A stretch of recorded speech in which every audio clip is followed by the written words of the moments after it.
So here is the 7-segment display. When you first power it on, 1, 2, 3, 4, 5, 6, 7, 8, 9. And it just does that over and over. So simple enough, just counts 0 to 9. Alright, let me show you how this is all set up. It looks complicated, but trust me, it's not. Okay, 1 second.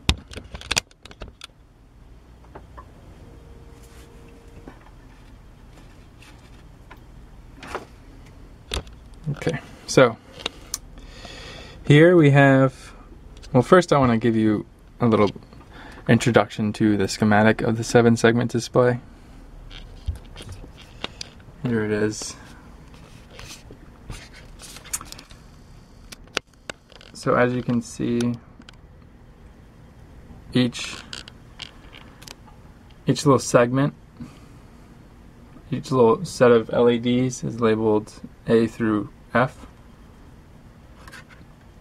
and the schematic for how that's wired is here. And it took me a little while to figure the schematic out, but what that comma means, that 1, 5, that means that either 1 or 5 can be ground, or I mean either 1 or 5 can be positive, because this one's a naturally, I believe this is like naturally positive because you're sending positive through the diodes. Or you could do negative and it'd be, you could have those as ground and it would be the opposite. You'd have the diodes facing the other way. So you hook up 1 on each display. So if you see here, I hooked it up with a resistor. This is a 1K resistor in order to limit my current. So I did some calculations in order to find out what I needed. So here we have, so I did it before, I'll just rewrite it. So we had our little CMOS counter, which is on the other breadboard, and then 4 LEDs, diodes,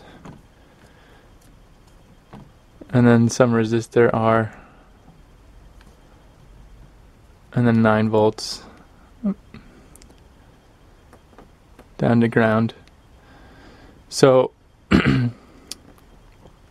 when I probed the output of the CMOS, the way I hooked it up using Make Magazine's electronics tutorial guide for experiment 18, the reflex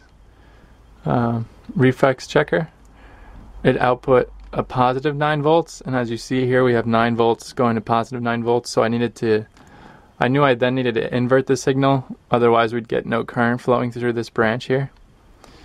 So that's what I did with all these op amps. These are just simple inverting op amps, and the output is going to our 7-segment display. So it looks like a massive behemoth of a circuit, but really it's just a CMOS counter.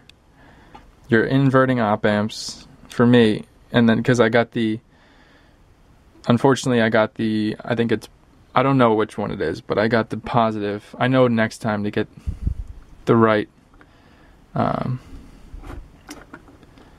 display. I'm not sure where it would be. The 1 and 5 would be towards the negative side of the diode. I didn't know to look for that before I bought it. Yeah, so it works great. At first, I hooked it up where it wasn't inverting. I wasn't getting any current through. And then just did this, calculated through for 30 milliamps of current going through this branch, and then found my R. And yeah, so that's that.